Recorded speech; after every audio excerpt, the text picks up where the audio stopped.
Assalamualaikum warahmatullahi wabarakatuh. Ini aktivitas guru-guru SDN 08 sebelum berangkat menuju lokasi KKG di SDN 02 Lemito.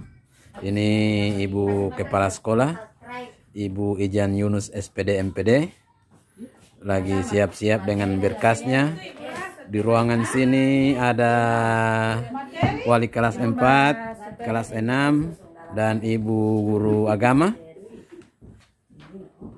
Pindah lagi di ruangan sebelah ini ada wali kelas 3, Ibu Cindrawati Monoarpa, dan wali kelas 1, Ibu Rahma Sadapu.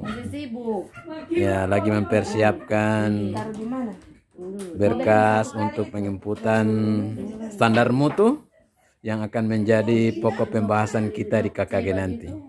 Oke, sampai lanjut di channel berikutnya. Assalamualaikum warahmatullahi wabarakatuh.